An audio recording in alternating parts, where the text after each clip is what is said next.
Bom dia a todos, boa tarde, boa noite, depende da hora que você vai ouvir a gente. A gente está aqui em mais uma edição do nosso Recomeço Podcast e hoje a gente está recebendo aqui um amigo, um profeta, um cantor, um grande pastor Davi Passamani. Muito obrigado pela honra de estar aqui com a gente hoje no nosso Recomeço Podcast. Amém.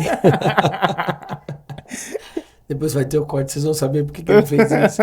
É que eu me perdi com tanto título bom que você deu aí que eu não que ficou longe de mim. Me faltam elogios para você.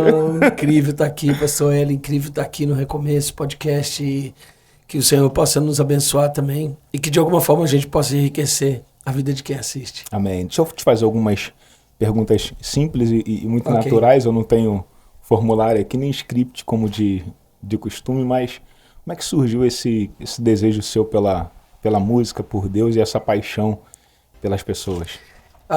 Na música aconteceu, meu pai é maestro, meu pai é um gênio na música e a gente sempre vendo ele tocar, a gente foi despertado a viver isso também como música, desde pequeno sonhando muito. Minhas experiências com música foram experiências poderosas porque eu sempre aprendi um instrumento para saciar ou para ajudar alguma falta. Meu primeiro instrumento foi bateria. Eu me lembro que a igreja que eu tocava bateria, os músicos tinham ido embora e só ficou eu na bateria. E aí eu tocando bateria e cantando, nunca tinha cantado, botei o microfone. E quando eu cheguei para cantar, eu me lembro que o pastor me vendo tocando bateria e cantando, era o louvor da igreja, era só isso. Ele chorava muito e eu imaginando da bateria. Uau, que unção que eu tenho. Tipo isso. E um dia eu fiquei na besteira de perguntar para ele, eu falei, pastor, você tá chorando porque tá muito bom, né? Ele disse, não, eu tô chorando porque tá horrível. Era uma quinta-feira ou sexta, eu fui para casa e eu lembro que tinha um teclado lá em casa, eu falei assim, se o Senhor me ensinar a tocar teclado, domingo meu pastor para de chorar. Uau. E naquela sexta eu aprendi a tocar, eu sei tocar só com 3 dedos. Quem me viu tocar teclado ouve um som gostoso e bonito. Mas quem me ouviu, agora quem vê tocando fala assim, não é possível que esse dedo de pato faz isso, né? Então toda a minha disposição em suprir uma necessidade me deu condição de tocar alguns instrumentos e aprender algumas coisas, entre compor, cantar, ministrar. Eu acho que tem críticas que paralisam a gente, mas tem outras que impulsionam a gente, né? Eu sou movido, é incrível isso. Eu sou desafiado quando eu recebo uma crítica. Eu particularmente, eu não sei você, mas eu gosto muito de ser criticado. Eu gosto muito quando alguém fala alguma coisa que é contra aquilo que eu estou desejando fazer. Porque é nesse momento que eu encontro mais força, que eu encontro mais potência, poder, para que eu possa atingir os meus objetivos e propósitos. Uau! Eu já não gosto. Eu já não gosto. Mas eu sou rodeado de críticas, então eu tento ver as que podem construir algo e as outras que não fazem efeito. Também não me empolgo com elogio, como também não me entristeço com as críticas, mas algumas delas me impulsionam demais. E falando de críticas, assim, só para a gente poder pegar um gancho nisso, né, que é importante, eu gosto muito da história de Noé. Nunca tinha chovido, mas Noé não sabia não existia barco. Do que ele ia fazer. Nem barco, nunca choveu, e está Noé construindo um barco de madeira, e tem alguém dizendo, tá doido. E Moisés, madeiro, prego e betume. Aí alguém falando assim, tá ficando bonito. E Noé, né? Noé, madeira, prego, betume. Moisés, você tá... Ô Noé, você tá em transe? O que tá acontecendo com você? Ele, madeira, prego, betume. Noé, que coisa mais espetacular? Madeira, prego, betume. Quem fala mal não para e quem elogia também não para. Exatamente. E o mais incrível é que eu amo essa história de Noé. É engraçado que você sempre entra em assuntos que para mim são muito relevantes. Eu não sei, você sabe por que Deus pediu para Noé construir uma arca? Salvar a humanidade? Ok. A sua família? Tudo bem, mas qual era a profissão de Noé? Agricultor? Ele era agricultor.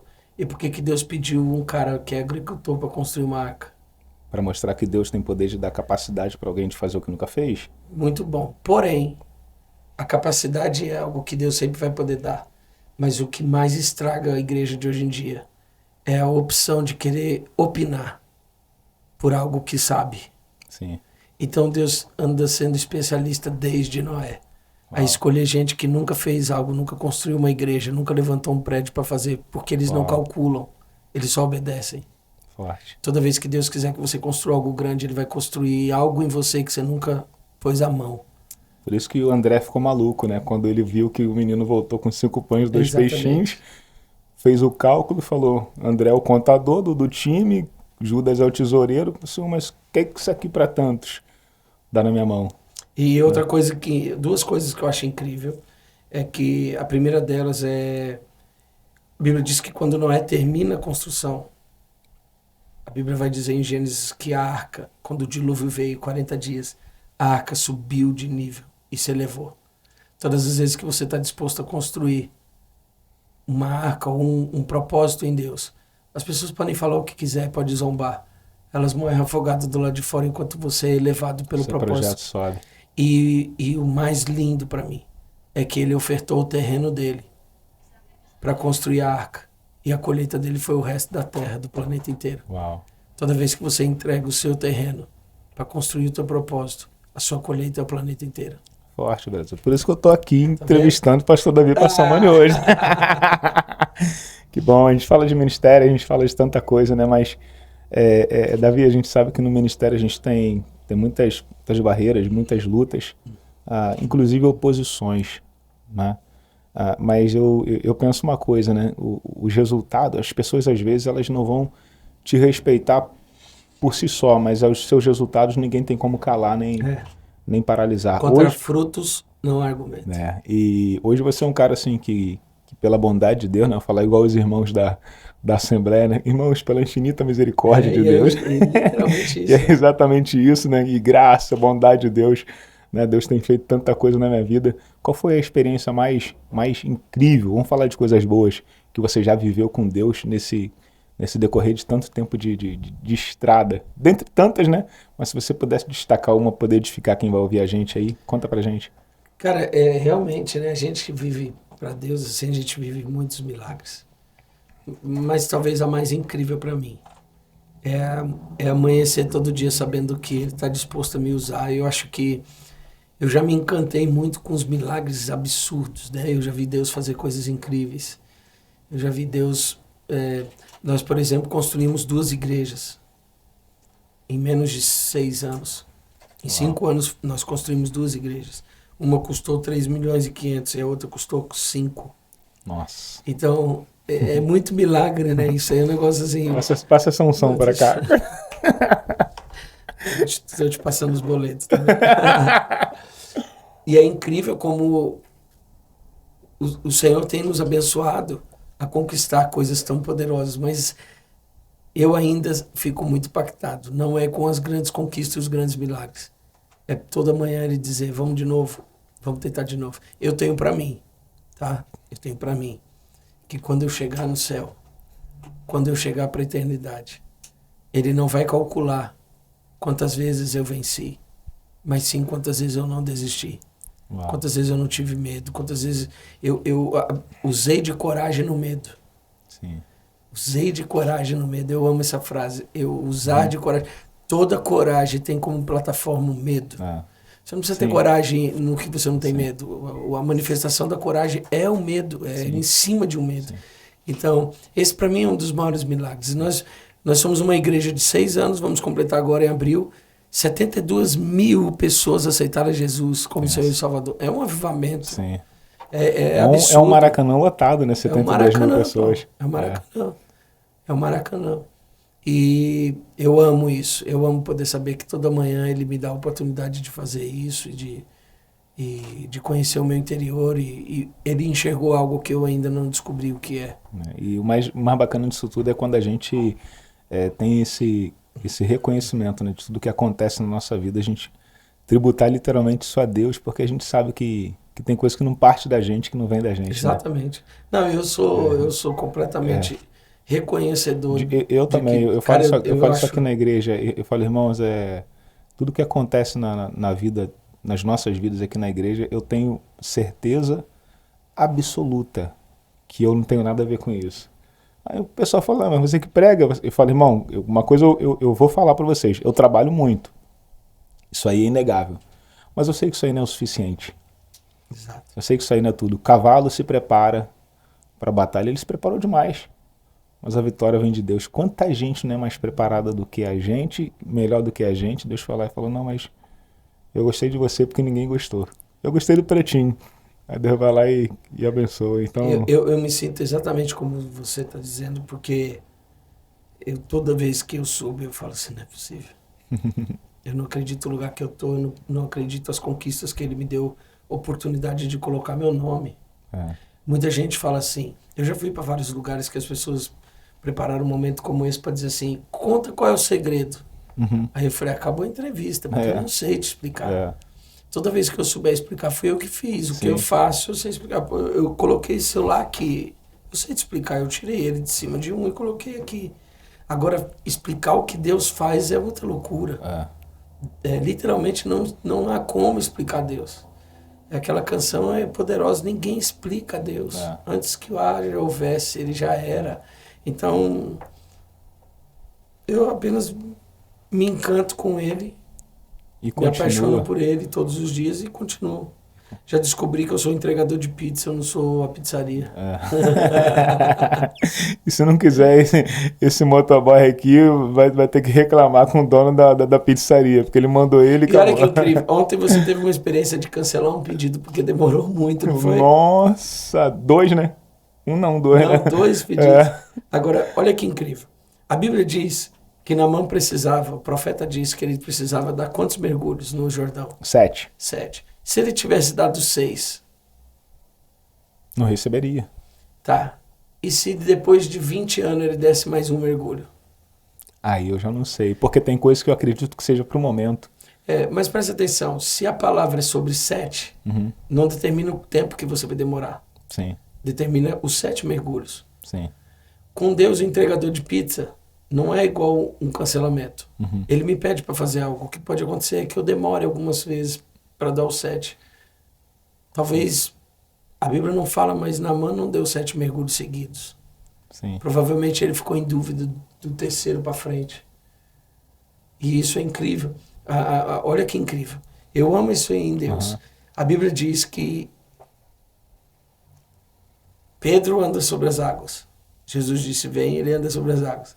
Quando ele afunda, ele pede socorros e Jesus o levanta. Aí Jesus fala assim, homem de pequena fé. Beleza. O cara tem pequena fé e anda sobre as águas. Que fé eu tenho? Que nem pelas águas eu ando. Sim. Se a dele é pequena andando sobre as águas, qual é a minha? Agora, o que as pessoas não percebem, o problema é esse. Nós vivemos uma geração que as pessoas veem um momento que eu afundo. Mas a Bíblia diz que Pedro andou antes e depois de afundar. Quem anda uma vez, irmão, sabe ir e voltar andando em cima. Sim. Então, eu não me atento muito ao tempo que ele gastou afundando, mas sim andando antes e depois, em que ele perde o controle e ele afunda naquele momento estando com Cristo. E as pessoas, elas têm esse costume, às vezes, de diminuir aquilo que está acontecendo na nossa vida, né? Você lembra do coxo da Porta Formosa, Atos 3? A Bíblia diz que ele saiu pulando, saltando e louvando a Deus. Desse jeito, pulando, saltando e louvando a Deus. Mas quando as pessoas vão falar que ele entrou no templo, vão dizer que ele entrou pulando e saltando. Uau. Mas ninguém diz que ele entrou pulando, saltando e louvando a Deus. Uau. É o coxo. Ele entrou aqui pulando e saltando. Pulando e saltando, não. Pulando, saltando e louvando a Deus. Uau. Porque se for para poder falar do que aconteceu de bom, elas sempre vão tirar alguma coisa. Mas se for para poder falar do que aconteceu de ruim, elas sempre vão aumentar alguma coisa. Exatamente. Então é o mesmo caso de Pedro. Às vezes as pessoas elas olham para Pedro e dizem assim, e afundou. Mas Pedro foi poderosíssimo, mesmo afundando. Você conhece a história do menino que era muito crente? Não, conta pra gente. Ele ia na escola e aí o professor perturbava ele demais porque ele era muito crente. Tudo ele dava glória, tudo ele... E aí o professor entrou na sala e falou assim, olha, Joãozinho, eu tenho algo para te falar que vai acabar com a sua fé. Ele falou, pode falar, professor. Ele falou, acabou de descobrir que o mar que Moisés e o povo atravessou, ele sofreu uma catástrofe lá, uma transformação, aonde o mar baixou, então eles atravessaram no raso. É como se o poder tirasse toda a profundidade do mar e ele atravessasse. Eles não atravessaram o mar porque o mar se abriu, é porque ficou raso. Aí o menino, glória a Deus, glória a Deus, glória a Deus. O professor, tá maluco? Eu tô dizendo para você que aquilo não aconteceu. Ele falou, professor, eu tô tão feliz. Ele falou, por quê? Ele falou, porque eu não tô empolgado que o povo atravessou no raso. Eu tô empolgado como Deus conseguiu matar todos os egípcios no raso. Pegou o professor. Quem vê milagre em tudo. Não adianta você tirar a minha fé.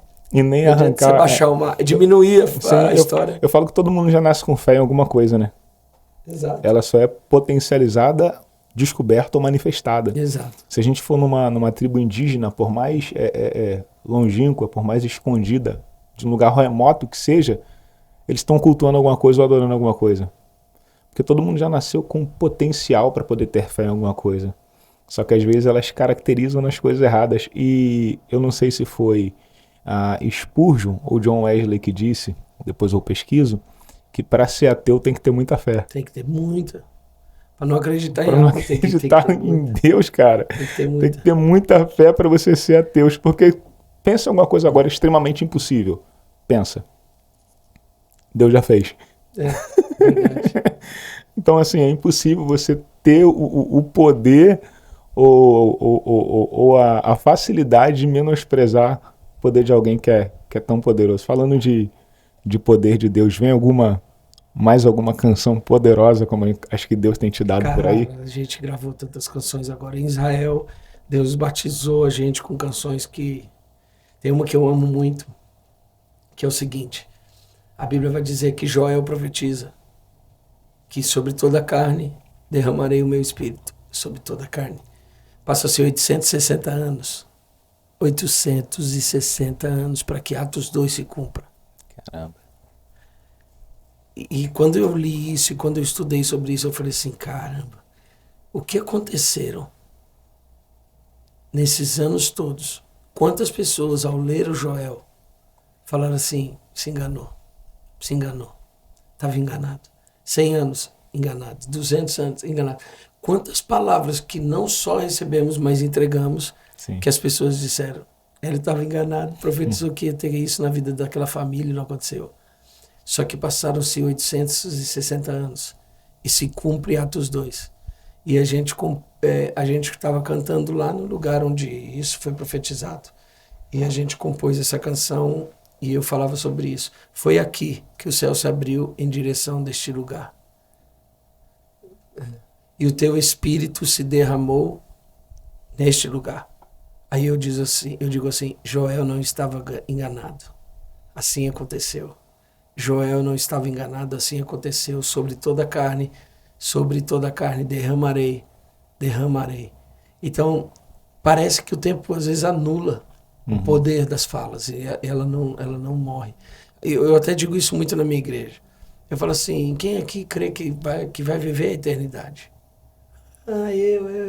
Eu falo assim, se você é um ser eterno, por que você tem pressa de ver as promessas se cumprirem? Uau. Deus tem toda a eternidade para cumprir o que ele falou para mim. Eu não estou com pressa. Forte. Então esse poder é o poder que se manifesta, a calmaria de esperar, né? O segredo está na espera. Ele nunca foi a chegada, ele foi o caminho. Eu sempre falo que às vezes o maior milagre não é você ter aquilo que você deseja. É permanecer vivo, com fé, acreditando que uma hora você vai viver. Porque quando você olha até para a mulher do fluxo de sangue, a história dela é assim. 12 anos com fluxo de sangue contínuo, de forma medicinal, biológica, um ser humano não vive. Não sobrevive. 2 anos com fluxo de sangue. Ela já tem 10 na frente. Ela já é um milagre. Com 12 ela toca. Ela tinha que ser estudada. O maior milagre na vida dela não foi ela ter tocado em Jesus. Foi ter sobrevivido. Exatamente. Então, às vezes, as pessoas elas estão se atendo ao que não aconteceu. Meu marido não se converteu. Mas você não está olhando o milagre? Qual? Você recebeu essa profecia há 10 anos atrás, mas já tem 10 anos que se passou e você continua firme. Exatamente. Então, às vezes, a gente está achando que o milagre é o cumprimento, quando, na verdade, o milagre é a gente permanecer acreditando que uma hora vai se dar. Eu prego e eu creio nisso, tá? Algumas pessoas dizem, Moisés tirou o povo do Egito e não entrou na Terra Prometida. Eu creio que, às vezes, entrar em Terra Prometida é sair de algum lugar que Deus está querendo que eu saia faz tempo. Forte. A promessa talvez não fosse entrar, fosse sair. Creia, é mais difícil sair de um lugar do que entrar em um lugar. Para entrar no lugar basta estar aberto. Para sair, eu sou amarrado, conectado a emoções. Sim. E toda vez que Deus quiser te fazer governar, Ele vai te tirar de alguma coisa. Forte. Vamos lá em Gênesis? Sim. E criou Deus e tirou o homem da onde? Do pó da terra. Toda vez que Deus quisesse que alguém governasse, então Ele cria o homem do pó. Porque toda vez que eu te tiro do pó e da terra, eu te governo. Pô, legal. Abraão, Gênesis 12. Abraão, sai da tua terra. Do meio da tua parentela. Eu quero te fazer governar. Então, toda vez que Deus quiser fazer você governar, Ele não vai te colocar num lugar, Ele vai te tirar de um lugar. Forte. Forte, bom demais. Muitas pessoas estão sofrendo porque, eu não alcancei isso, eu não tenho esse ministério, eu não vivo isso, eu não sou um ministro tal, eu não sou o pregador tal, a dançarina, a profetisa. Mas eles, quando eles param para analisar, eles deveriam parar para analisar assim, de onde eu já consegui sair, que eu nunca tinha pensado que eu poderia sair. Forte. Na verdade, já está governando sem perceber, né? O governo não vem das entradas, vem das saídas. E às vezes o governo não é físico, às vezes o governo ele é interno. É governo de emoções, é governo de mente, é governo de si mesmo, quando na verdade a pessoa está querendo se apropriar de alguma coisa ou ser vista em uma posição para entender que chegou naquilo que Deus prometeu. Exatamente. E às vezes já chegou e não está sabendo. Exatamente. Governo sobre as suas próprias decisões. Isso aí é importante demais. A gente tem mais 5 minutinhos aqui com o pastor Davi Passamani. Tá? Passa rápido, né? Passa rápido. Passa rápido, passa money. Davi passa rápido. Então, para a gente poder aproveitar, Davi, tem muita gente que ouve a gente, né, que é fã do seu ministério, admirador, que gosta muito. E eu gosto muito de frisar, de quebrar alguns protocolos aqui, né? Não pode ter fã, mas a fama é de Deus, a fama é do homem, né? A glória é de Deus. Tanto é que não tem problema nenhum em você ser estrela, né? Quando você se torna uma estrela que conduz para a pessoa certa. O que guiou os magos até o lugar que Jesus estava? As estrelas. Se você é uma estrela que guia até a presença de Jesus, então acabou. Tá valendo. O que você pode deixar aí de palavra para essa galera aí que vai ouvir a gente, que vai receber um pouco desse conteúdo como motivação para as lutas, para as batalhas que eles têm enfrentado? Deixa uma palavra para eles, para a gente poder fechar. Amém. Eu amo o texto de João capítulo 6, quando Jesus vai multiplicar os pães e os peixes. A Bíblia diz que Jesus percebe que a multidão está vindo. E quando a multidão está vindo em direção a Jesus, ele chama Filipe e pergunta para Filipe como vamos dar de comer para esse povo. Mas a Bíblia diz, e João vai escrever, que Jesus já sabia o que ia fazer. Ele estava experimentando a Filipe. E eu amo essa palavra experimentar. Porque essa palavra experimentar, ela mostra o tanto quanto algumas perguntas de Deus não é para que eu dê opinião, é para que eu saiba quem é Ele. Quando Deus pergunta para Ezequiel, pode o vale de ossos secos se tornar um grande exército? Ezequiel 37. O que Ezequiel disse? Eu não sei. O Senhor sabe de tudo. Faz conforme o Senhor sabe. Eu não sei. A resposta de Filipe deveria ser essa. Eu não sei, mas o Senhor sabe. Aí vem André com um menino de 5 pães e 2 peixes. Jesus pega os 5 pães e 2 peixes. Em primeiro lugar, ele diz assim, mande o povo assentar-se. Olha o que diz o texto. Havia muita relva naquele lugar. O que é relva? É uma grama alta, confortável. Jesus está dizendo assim, pede para o povo sentar porque a grama é confortável. O povo vai se assentando, ele pega o pão, que é pouco para tanta gente. O próprio André vai dizer isso, mas o que é isso para tanta gente? Jesus pega o pão e levanta. Jesus pega o pão e levanta. O segredo da nossa geração é pegar aquilo que se tornou pouco na nossa mão e levantar. Você lembra do profeta chegando à viúva de Serepta? Ele diz assim, o que você tem? Ela diz, eu não tenho nada, a não ser. Não, nada é nada. É. Se você tem um a não ser, não é mais nada, você tem algo. E nós estamos perdendo de conquistar coisas incríveis de Deus, porque estamos abaixando o pouco que temos. E a Bíblia é clara, quem for fiel no pouco, é sobre o pouco, o segredo do muito. Eu prego muito na nossa igreja sobre a questão de, as pessoas leem muito um texto que eu amo, que diz assim, melhor é o fim das coisas do que o início delas. Ok, se o fim é melhor, qual é a base de cálculo do fim? Não é o início? Por que que eu não potencializo o início? Se o início é base de cálculo, vamos supor que é vezes 10. 10 vezes 1 é 10. Mas 10 vezes 100 É 1000. é 1000. Eu não preciso esperar o final. Eu preciso potencializar o início. Uau. É o hoje que potencializo, que faz o meu final, para que o meu final seja extraordinário. Ah, o meu final nunca é extraordinário. Não, não é extraordinário, porque você sentou na hora que você deveria ter potencializado o início. É aqui que eu fortaleço o meu final. Uau. Então, quando ele diz que o que é isso para tanta gente, a Bíblia vai dizer que Jesus levanta, eleve. Eu quero dar uma palavra para você. Eleve aquilo que parece ser pouco. E aí ele diz assim, eu não só elevo, mas a Bíblia diz que ele dá graças. Ele diz assim, obrigado. Obrigado. É pouco, mas é digno de graças. E quando ele agradece, ele entrega para os discípulos, e os discípulos têm que alimentar a multidão. Aí os discípulos alimentam a multidão, vão entregando pão e peixe. O texto vai dizer que 5 pães e 2 peixes alimentou todo mundo, porque o segredo de Deus não é transformar 1 em 2. O segredo de Deus, para quem confia nele, é fazer que 1 alimente 1000. Uau. Ele não vai transformar seus bens em 2. Ele vai fazer um bem equivaler a como se fosse 10. Forte. Quando os discípulos vão e eles voltam, eu amo essa parte e é o final dela. A Bíblia diz que quando eles estão voltando, Jesus olha para eles e diz assim, agora volta lá e recolhe. Acabei de vir de lá, mano. Acabei de montar a igreja, acabei de desmontar, lavei. Antes do congresso do aniversário eu limpei, eu pintei, vou ter que agora pintar de novo, eu vou ter que montar as cadeiras de novo. E há um segredo nisso, porque Jesus estava mostrando para eles a persistência daquilo que dele está entregando. Aí eles vão e recolhem. A Bíblia diz que todos comeram quanto queriam. O povo estava com fome, mas eles comeram para saciar a fome do momento. E o texto vai dizer que quando os discípulos voltam, existem 12 cestos cheios. O que está determinando o que você come e o que você se alimenta é o lugar que você se coloca. Forte. Nesse texto existem 2 tipos de pessoas. As que sentam na grama e as que servem a multidão. O problema é que existem muitas pessoas que estão nos assistindo, que nasceram para servir e escolheram sentar na grama. Se você que está nos assistindo estivesse nessa cena de João 6, Jesus pegaria o cesto e falaria para você assim, volta, porque a sua porção não é matar a fome de hoje.